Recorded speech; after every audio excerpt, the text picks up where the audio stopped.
Hello everyone, this is Miguel, the Movie Encyclopedia, signing in for a new review.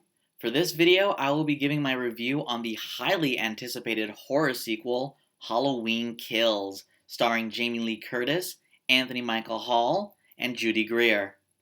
Set right after the event of Halloween 2018, it follows the citizens of Haddonfield who are in a panic after they find out about Michael Myers' escape and his recent rampage in Haddonfield that has claimed over 20 lives, and that he's still killing in Haddonfield this Halloween night. And apparently he's burning a path from Laurie's house all the way to his childhood home, the Myers residence. Halloween Kills gives Michael Myers his most violent, bloody, traumatizing, and intense film to date. But a questionable ending and hard-to-believe circumstances keep this movie from matching the same quality as its recent predecessor. It was an interesting choice for writers Danny McBride, David Gordon Green, and Scott Teems to focus this film on an ensemble cast mainly made up of Michael's past victims from the 1978 original Halloween, instead of Laurie Strode and her immediate family from Halloween 2018. It does result in Jamie Lee Curtis taking a back seat in this film, but luckily the new ensemble, including last Halloween's breakout stars Judy Greer's Karen and Annie Matichak's Allison, more than support this film. The movie serves as a cautionary tale on the dangers of mob mentality, while focusing on the psychological trauma inflicted on the survivors of Michael Myers. To see a franchise horror movie focus on these really deep themes about the trauma associated with surviving serial murder, surviving assault, and bearing the murder of a loved one was a welcome surprise. It wasn't super deep, but at the same time, to see any horror movie, let alone a franchise horror movie, tackle these themes was really shocking, and it made this movie feel a little bit more than just another slasher flick.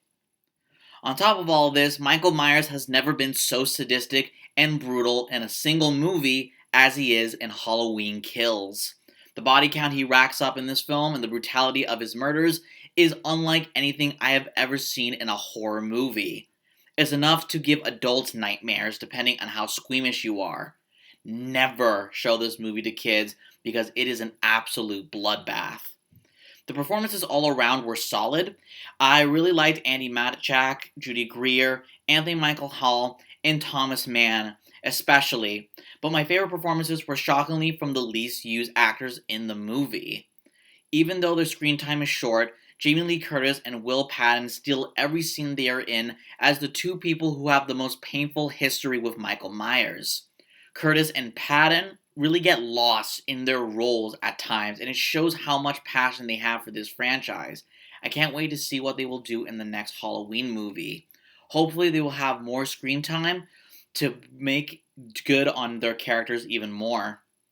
My biggest issues with this movie is how unrealistic this movie gets in the third act. I understand that Michael Myers has always been a freakishly strong and freakishly powerful serial killer, but his abilities to take out multiple enemies at once while sustaining inhuman amounts of damage to his body is literally insane. And not always in a good way. I just wish the movie had dialed back on the sheer amount of damage Michael Myers inflicts and takes from his victims. It just came off as too unrealistic. I can suspend my belief a little bit with Michael Myers, but we're still meant to believe that he's a human being.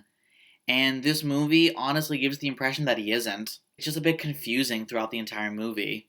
Halloween Kills is a film that harkens back to the original Halloween movies, both 1978 and 2018, while at the same time is incredibly bloody, gory, and is the most violent Halloween movie of the franchise. In fact, it might be the most violent horror movie I've ever seen.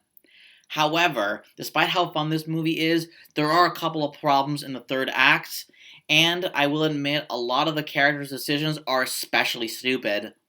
There's a few decisions that I'm like, I can just wave off because it's a serial killer movie. But there's a few decisions from some of the characters that are especially stupid and just feel too stupid for a serial killer horror movie. Nonetheless, I'm going to give Halloween Kills a 7.5 out of 10 stars. This was a pretty good film. Well, that's it for today's episode. Thank you all for watching. If you like this, make sure to subscribe to my channel, comment what you thought of this video, and make sure to share with friends. Make sure to follow Miguel, the Movie Encyclopedia, on Facebook, Instagram, and Twitter to get updates on new episodes and geek culture news. Speaking of which, if you'd like to hear me talk about geek culture, including movies, TV shows, and video games, check out the Movie Encyclopedia podcast. You can find it on Spotify, Apple Podcasts, wherever you find your podcast episodes. I post episodes monthly talking about the biggest geek culture announcements and reviews of the previous month. Thank you all for watching, and see you later.